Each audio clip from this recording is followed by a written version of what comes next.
Assalamu alaikum. So in this video we will discuss our next part of the areas of the cerebral cortex. इसमें हम occipital lobe और जो आपकी temporal lobe होती है उसके बारे में डिस्कस करेंगे. ठीक है. तो सबसे पहले हमारे पास ऑक्सीपिटल लोब है. ऑक्सीपिटल लोब जो है ना उसके हमारे पास दो एरियाज़ होते हैं. एक होता है विजुअल कॉर्टेक्स या प्राइमरी विजुअल कॉर्टेक्स होता है और एक होता है विजुअल एसोसिएशन कॉर्टेक्स. ठीक है. जो विजुअल कॉर्टेक्स है ब्रॉडबैंड एरिया 17 होता है स्ट्राइएट और एरिया 18-19 होता है एक्स्ट्रा स्ट्राइएट. ये मिला के बना देते हैं विजुअल कॉर्टेक्स. ठीक है. अब विजुअल कॉर्टेक्स की जब लीजन होती है हमारे पास, ठीक है, तो क्या होता है विजुअल कॉर्टेक्स की अगर आपके पास यूनिलैटरल लीजन है, ठीक है, यूनिलैटरल लीजन होगी तो कॉन्ट्रालैटरल होमोनोमस हेमिनोपिया विद मैक्यूलर स्पेरिंग होगी. ठीक है. यूनिलैटरल लीजन से क्या होगा contralateral homonomous heminopia with macular sparing. ठीक है. the same that occur due to the posterior cerebral artery infarct. ठीक है. इसका मोस्ट कॉमन कॉज क्या होता है infarction of the posterior cerebral artery. तो कॉन्ट्रालैटरल होमोनोमस हेमिनोपिया विद मैक्यूलर स्पेरिंग. जबकि अगर इसकी बायलैटरल लीजन होती है तो कॉर्टिकल ब्लाइंडनेस हो जाएगी. कॉर्टिकल ब्लाइंडनेस क्या होता है the patient can not see but there is intact pupillary reflex. ठीक है. प्यूपल जो है वो बिल्कुल नॉर्मल रहेंगे, प्यूपिलरी रिफ्लेक्स जो होगा वो नॉर्मल होगा, लेकिन पेशेंट कैन नॉट सी तो उसको हम कहते हैं कॉर्टिकल ब्लाइंडनेस. और ये होता है जब आपके पास विजुअल कॉर्टेक्स की बायलैटरल लीजन हो जाती है. ठीक है. दूसरे नंबर पे हमारे पास था विजुअल एसोसिएशन कॉर्टेक्स. एसोसिएशन का जहाँ पे भी वर्ड आता है, देखिए उसका मतलब होता है कि वो एरिया जो है वो दूसरे एरियाज़ के साथ एसोसिएटेड है या लिंक्ड है. ठीक है. तो जो विजुअल एसोसिएशन कॉर्टेक्स होते हैं इसमें इंटायर ऑक्सीपिटल लोब, ठीक है, posterior part of the parietal lobe और टेम्पोरल लोब जो है वो इन्वॉल्व होते हैं. ठीक है. विजुअल एसोसिएशन कॉर्टेक्स के अंदर entire occipital, posterior part of the parietal और टेम्पोरल लोब्स आर इन्वॉल्व. ठीक है. इसकी लीजन अगर हमारे पास हो जाए, ठीक है, तो हमारे पास क्या रिजल्ट होता है. इसकी लीजन से हमारे पास रिजल्ट आता है achromatopsia. What is this achromatopsia. ठीक है. एक्रोमेटोप्सिया होता है complete loss of colour vision in the contralateral hemifield. ठीक है. कॉन्ट्रालैटरल हेमीफील्ड में कंप्लीट कलर विजन आपकी लॉस हो जाती है तो patient will see everything in the shades of grey. ठीक है. Okay. This is called as achromatopsia. ठीक है. This occurs due to injury to the visual association cortex which is entire occipital, posterior part of the parietal and temporal lobes. The second feature is prosopagnosia. और prosopagnosia क्या होता है inability to recognise faces. ठीक है. Inability to recognise faces. ठीक है. और on hearing the voice of the same person he can identify the person. ठीक है. वो फेसेस को रिकॉग्नाइज नहीं कर सकता लेकिन अगर वही बंदा कुछ बोलेगा तो उसकी आवाज़ को वो रिकॉग्नाइज कर सकता है. ठीक है. उसकी आवाज़ को रिकॉग्नाइज कर सकता है. ठीक है. जब वो कुछ बोलेगा उसकी आवाज़ को रिकॉग्नाइज कर लेगा लेकिन उसके फेस को रिकॉग्नाइज नहीं कर सकता. ये होता है prosopagnosia and this occurs due to the lesion of visual association cortex. ठीक है. ये मैंने बहुत कंसाइज लिया है. ठीक है. जो हमारे पास एमसीक्यू पॉइंट ऑफ व्यू से इंपॉर्टेंट है. ठीक है. जो हमारे पास लीजन्स की वजह से डायरेक्ट इफेक्ट होते हैं. ये बहुत लंबे बेसिकली पार्ट्स हैं. ठीक है. और उसके अंदर उन्होंने बताया कि हर एरिया के अंदर हर पार्ट का क्या फंक्शन है. ठीक है. तो वो फंक्शंस मैंने भी यहाँ डिस्कस नहीं किए हैं बिकॉज वो बहुत लंबा हो जाता है, बहुत एक्सटेंसिव. ठीक है. तो अभी आप लोगों के लिए इंपॉर्टेंट यही है कि आप ये ग्रास्प कर लें कि किस एरिया की लीजन की वजह से हमारे पास क्या इफेक्ट आ रहा है. ऑब्वियसली अगर वो इफेक्ट आ रहा है इट मीन्स दैट वो फंक्शन वो उस एरिया से कंट्रोल हो रहा है ना. ठीक है. और ज़्यादातर हमसे लीजन्स ही पूछी जाती हैं. तो ये आपने याद रख लेना है कि अगर आपके पास विजुअल एसोसिएशन कॉर्टेक्स की इंजरी होगी तो achromatopsia and prosopagnosia, inability to recognise faces and loss of colour vision in the contralateral field जो होगी कि आपके पास रिजल्ट होगा.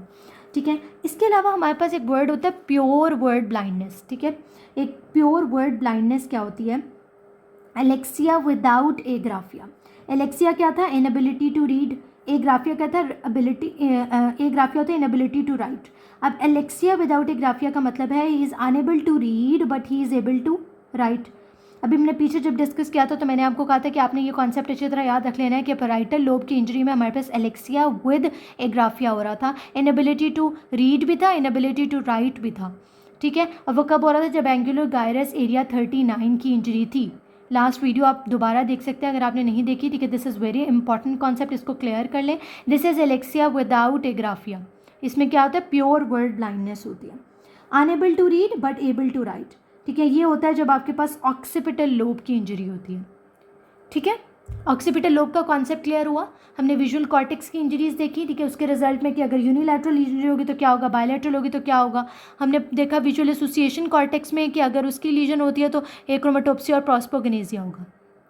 क्लियर। नेक्स्ट अब हम डिस्कस करेंगे टेम्पोरल लोब को, ठीक है। ओके, सो टेम्पोरल लोब जो है उसमें हमारे पास दो एरियाज आ जाते हैं, प्राइमरी ऑडिटरी कॉर्टेक्स होता है और ऑडिटरी एसोसिएशन कॉर्टेक्स आ जाता है। Primary auditory cortex is area 41, 42, auditory association cortex is area 22, ठीक है। प्राइमरी ऑडिटरी कॉर्टेक्स एरिया 41, 42 जो है अगर इसकी लीजन हो जाए, ठीक है, यूनिलैटरल, तो आपके पास क्या होता है कि there is a little loss of auditory sensation, ठीक है, which means that there is difficulty in localizing the sound in contralateral sound field. Little loss of auditory sensation होता है, यानी कि थोड़ा सा आपको सुनने में जो है वो डिफ़िकल्टी होगी। कि क्या डिफ़िकल्टी होगी कि आप लोकलाइज नहीं कर सकते कॉन्ट्रालेटरल साउंड फील्ड के अंदर कि साउंड आवाज़ कहाँ से आ रही है, ठीक है। तो कॉन्ट्रालेटरल फील्ड के अंदर हम लोकलाइजेशन ऑफ द साउंड जो होगी उसमें डिफ़िकल्टी होगी due to unilateral lesion of the primary auditory cortex. को पता है बायलैटरल में तो फिर जैसे वहाँ ब्लाइंडनेस होती है तो यहाँ पर क्या होगा, कंप्लीट हियरिंग लॉस हो सकता है, ठीक है। तो little loss of auditory sensations जो है, ठीक है, difficulty in localising sound in the contralateral sound field this occurs due to unilateral lesion of the primary auditory cortex.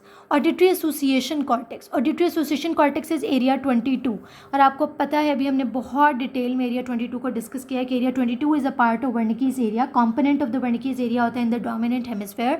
इसके साथ साथ और कौन से एसोसिएटेड एरियाज होते हैं, एसोसिएशन को हम क्यों कह रहे हैं, क्योंकि इसके साथ वर्निकीज एरिया के अंदर एरिया 39 और 40 ऑफ द पैराइटल लोब जो है वो भी इन्वॉल्व होता है, ठीक है। तो सारे मिलकर ऑडिटरी एसोसिएशन कॉर्टेक्स बनाते हैं, सॉरी वर्निकीज एरिया बनाते हैं। ऑडिटरी एसोसिएशन कॉर्टेक्स तो एरिया 22 है, ठीक है।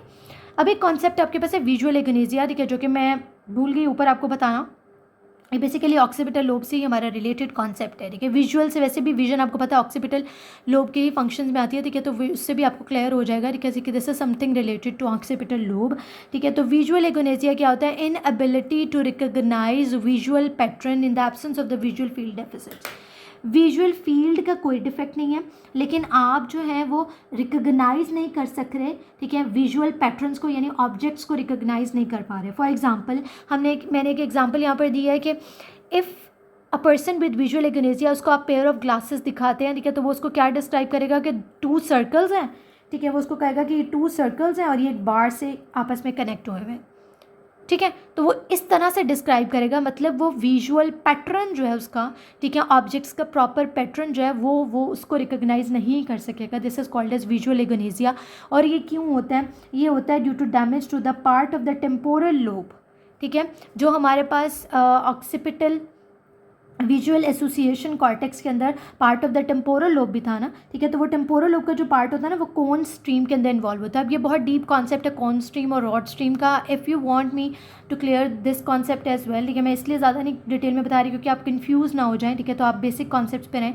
फिर भी अगर आप चाहते हैं तो आप मुझे कॉमेंट में बता दीजिएगा, मैं आपको कोन स्ट्रीम और रॉड स्ट्रीम का कॉन्सेप्ट भी दे दूँगी। लेकिन अभी फ़िलहाल के ये आप ये याद रखें कि टेम्पोरल लोब जो है वो कोन स्ट्रीम में इन्वॉल्व होती है, और जब टेम्पोरल लोब का डैमेज होता है, ठीक है, तो उस पार्ट ऑफ टेम्पोरल लोब का जो कि कोन स्ट्रीम में इन्वॉल्व है, तो विजुअल एगनेसिया होता है। विजुअल एगनेसिया क्या होता है, inability to recognize the visual pattern.